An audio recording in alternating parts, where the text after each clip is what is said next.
ছাত্ৰ-ছাত্ৰীসকল আজি আমি গণিত কেন্দ্ৰত ত্ৰিকোণমিতিৰ কিছুমান পৰিচয় দশম শ্ৰেণী নৱম অধ্যায় বাকি ৰৈ যোৱাখিনি পঢ়িম।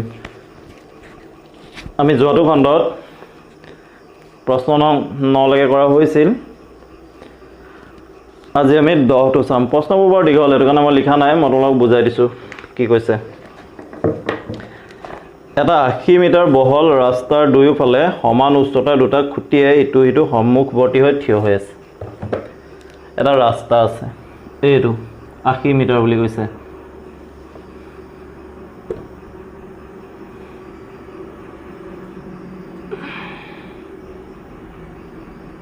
এইটো 80 মিটাৰ বুলি কৈছে।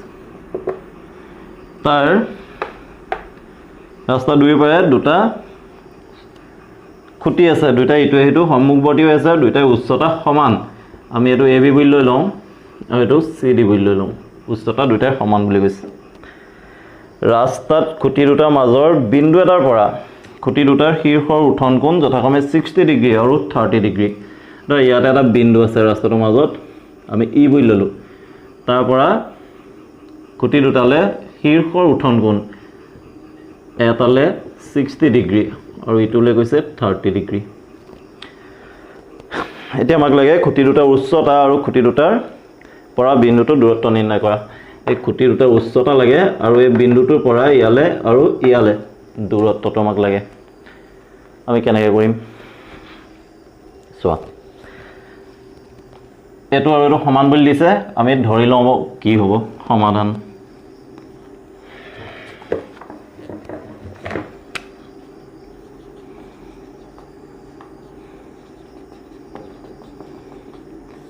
প্ৰশ্নটো ভালদৰে তোমালোকে পঢ়ি বুজি ল'বা, চিত্ৰটো হ'লে চাই ল'বা। ধৰা হ'ল AB আৰু CD খুঁটি দুটা আৰু E ৰাস্তাৰ মাজৰ বিন্দুটো।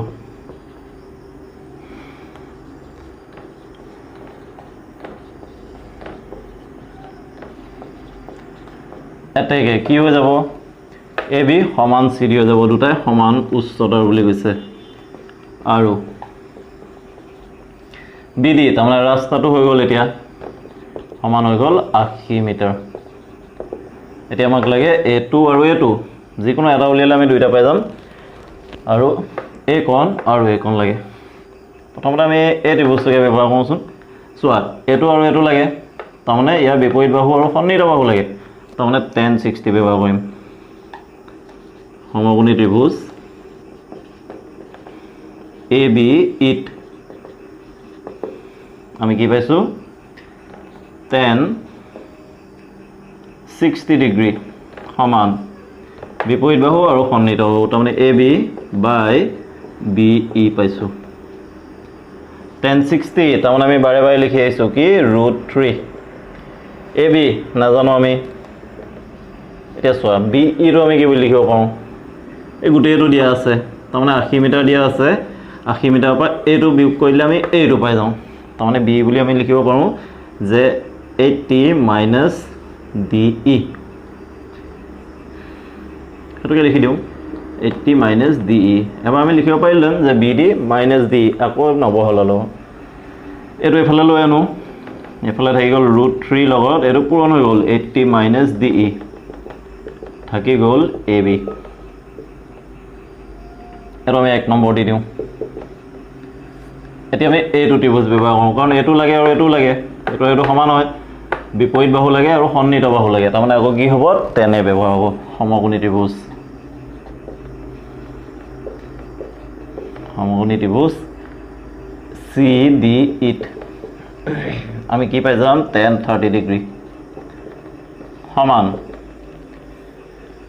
CD বাই DE পাই যাম। tan 30 মানে কি আছিলে 1/√3 সমান CD মানে AB বুলিও লিখিব পাৰোঁ, কাৰণ আমাৰ এইটো কৈ দিছে DE। আমি কাষতে লিখি দিম দিয়া আছে AB সমান CD এতিয়া চোৱা D টো আমি ইফালে লৈ যাম AB টো ৰাখি দিম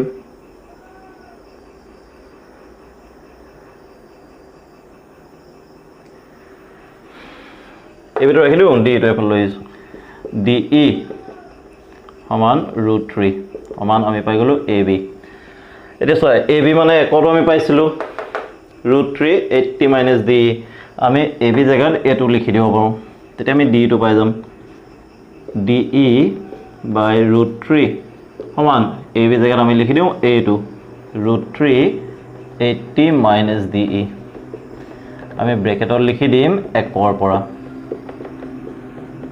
মানবোৰ ব্যৱহাৰ কৰি দিছো এতিয়া √3 টো ইফালে লৈ যাও আমাৰ ইয়াত থাকি যাব DE সমান এই √3 আৰু √3 পূৰণ হৈ যাব 3 হৈ যাব আৰু ইফালে 80 - DE হৈ যাব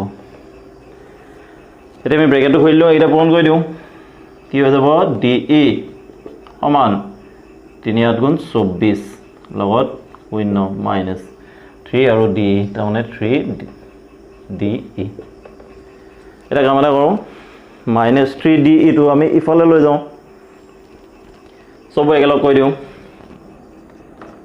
DE সোয়া এটো এফালে আছে মাইনাস আছে এফালে আইলে প্লাস হ'ব তাৰমানে ইয়াত এটা আছে এফালৰ পৰা তিনটা হিয়াত যোগ হৈ যাব তাৰমানে কেটা হৈ যাব 4টা হৈ যাব 4DE সমান 240 4 টো ইফালে লৈ যাও DE সমান আমি পাই গলো 240/4 4 * 4 4 * 6 = 24 শূন্য তাৰমানে DE মানে আমি পালো 60 এটাকে DE সমান আমি পাই গলো 60 সোয়া এটা DE পাই গলো যেতিয়া আমি B পাই যাম তাৰমানে কেলে 80 - DE তাৰমানে B মই ইফালে লিখিছো এতিয়া BE সমান কি আছিল 80 - DE আছিল তাৰমানে 80 - 60 সমান 20 পাই গলো তাৰমানে বিন্দুটোৰ পৰা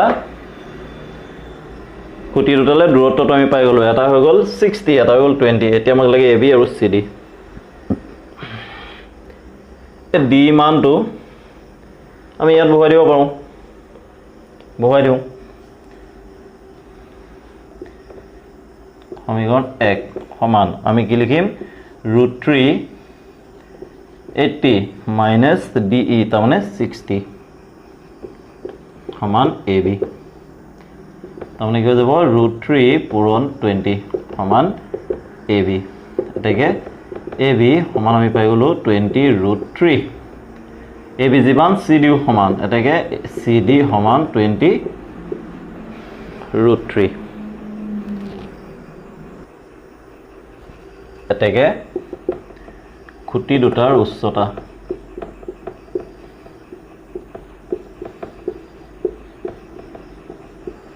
সমান 20 √3 মিটাৰ আৰু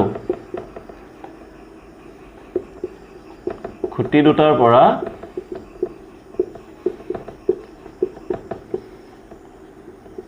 বিন্দুটোৰ দূৰত্ব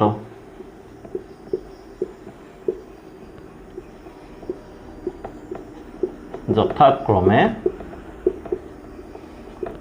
এটো অকল লিখো 20 মিটাৰ আৰু 60 মিটাৰ 4 নম্বৰ কাৰণে আহি থাকে 4 মাৰ্কছৰ কাৰণে ভালদৰে প্ৰেক্টিছ কৰিবা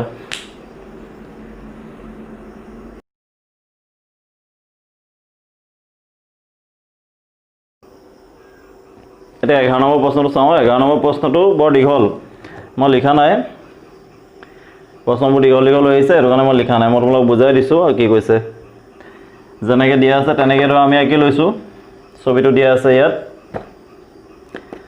এটা খালৰ এটা পাৰত এটা টেলিভিছন স্তম্ভ আছে তাৰমানে এটো টেলিভিছন স্তম্ভ আছে আমি তাক লৈ ললো A B বুলি দিয়া আছে উলম্বভাৱে থিয় হৈ আছে এনেদৰে স্তম্ভৰ পুনে পুনে বিপৰীত দিশে আনটো পাৰত থকা এটা বিন্দুৰ পৰা স্তম্ভৰ শীৰ্ষ উঠনকোণ 60 ডিগ্ৰী এই খালটা আছে এই খালটোৰ এডখতে এটা বিন্দু আছে ধৰা ইটো পাৰত এটো আমি ললো C বুলি ইয়াৰ পৰা স্তম্ভটোৰ শীৰ্ষৰ উঠন কোণ 60 ডিগ্ৰী বুলি দিছে স্তম্ভৰ পাদবিন্দুৰ লগত এই বিন্দুৰ সংযোগী ৰেখাত পাদবিন্দুৰ পৰা এই বিন্দুটোৰ সংযোগী ৰেখাত থকা এই বিন্দুটোৰ পৰা 20 মিটাৰ আঁতৰত তাৰমানে এই 20 মিটাৰ আঁতৰত থকা আন এটা বিন্দুৰ পৰা স্তম্ভৰ শীৰ্ষৰ উঠন কোণ 30 ডিগ্ৰী তাৰমানে এই বিন্দুটোৰ পৰা তালে উঠন কোণ আমাক কৈছে 30 ডিগ্ৰী এটা আমি ললো ডি বুলি আমাক লাগে এটা স্তম্ভটোৰ উচ্চতা আৰু খালটোৰ প্ৰস্থ এইটো লাগে আৰু এইটো লাগে কি কৰিম এটা আমাক দিছে কিমান 20 মিটাৰ এইটো লাগে এইটো আমি নাজানো এইটো লাগে আমি দুটা সমকোণী ত্ৰিভুজ পাইছো এটা ABC এটা ABD দিয়া আছে বুলি আমি লওঁ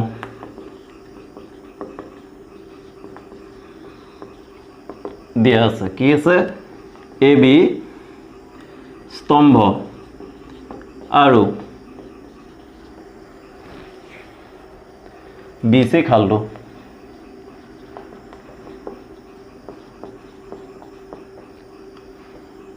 ইয়াত কমাই দি দিওঁ আৰু লিখিব লাগিব আৰু D এটা বিন্দু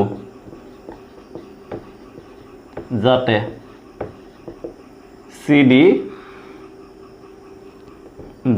CD সমান 20 মিটাৰ এতিয়া আমি AB C টো ব্যৱহাৰ কৰি লওঁ তাৰ পিছত AB D টো ব্যৱহাৰ কৰিম সমকোণী ত্ৰিভুজ ABC আমি কি পাই যাম এইটো ব্যৱহাৰ কৰিম তাৰমানে বিপৰীত বাহু আৰু সন্নিহিত বাহু তাৰমানে tan 60 ডিগ্ৰী সমান AB বাই BC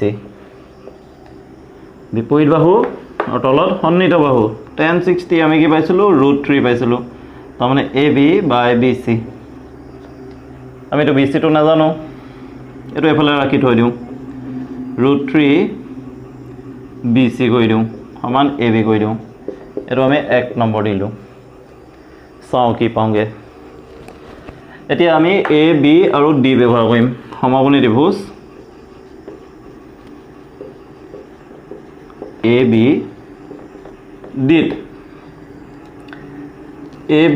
D আকৌ বিপৰীত বাহু লম আৰু সন্নিহিত বাহু লম তাৰমানে আকৌ tan A ব্যৱহাৰ কৰিব লাগিব তাৰমানে tan 30 ডিগ্ৰী সমান আমি কি পাই যাম AB বাই BD পাই যাম বিপৰীত বাহু আৰু সন্নিহিত বাহু BD tan 30 আমি কি পাইছিলো 1/√3 বুলি পাইছিলো সমান AB তো AB থাকক BD জেগাত আমি লিখিব পাৰো BC যোগ 20 আমি এটোকে লিখি দিওঁ BC + 20 আমি এবাৰ লিখিব পাৰিলাম BC + CD বুলি আকৌ এটো লিখা নাই আৰু একেবাৰে কৈ দিছো এতিয়া আমি এটো এফাল লৈ আহো BC + 20 টো ওপৰত ৰৈ যাব আৰু √3 টো তলতে থাকি যাব এফালে থাকি যাব AB এটা চোৱা AB মানে আমি এটো পাই আহিছো AB জায়গাত আমি এটো ব্যৱহাৰ কৰি দিব পাৰো এটা আমি এটো ব্যৱহাৰ কৰি দিওঁচোন একৰ পৰা পালো বুলি আমি লিখি দিম যে BC + 20 বাই √3 সমান AB মানে আমি লিখি দিম √3 BC এটা আমি লিখি দিম একৰ পৰা মানটো পাইছো ব্যৱহাৰ কৰিলে হলো এতিয়া এটো আমি ইফালে লৈ যাওঁচোন √3 টো ইফালে লৈ যাওঁ কি পাওঁ চাওঁ BC + 20 টো আমি ৰাখি দিওঁ সো √3 টো ইয়াত পূৰণ হৈ যাব √3 আৰু √3 পূৰণ লাগি হৈ যায় 3 হৈ যায় তাৰমানে 3 BC হৈ যাব BC টো ইফালে লৈ যাওঁ 20 টো ৰাখি থওঁ এফালে 20 থাকিলে এফালে চোৱা তিনটা BC আছে এটো BC গুছি গলে ইফালে বিয়োগ হৈ যাব তাৰমানে কেটা BC থাকি যাব দুটা BC থাকি যাব আমি লিখিম twice BC টো ৰাখি দিওঁ 2 টো লৈ আনো কি থাকি যাব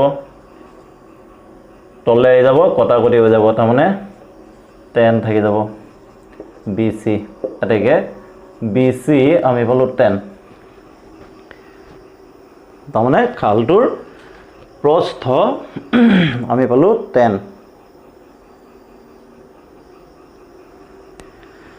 এতিয়া আমি কি উলিয়াব লাগিব? এতিয়া এ বিটো উলিয়াব লাগে। এতিয়া বি চিৰ মানটো আমি এ বিত বহুৱাই দিলে হ'ল। এই বি চি মানটো আমি ইয়াত বহুৱাই দিলে হ'ল, আমি পাই যাম। বি চিৰ মান একত বহুৱাই আমি কি পাম?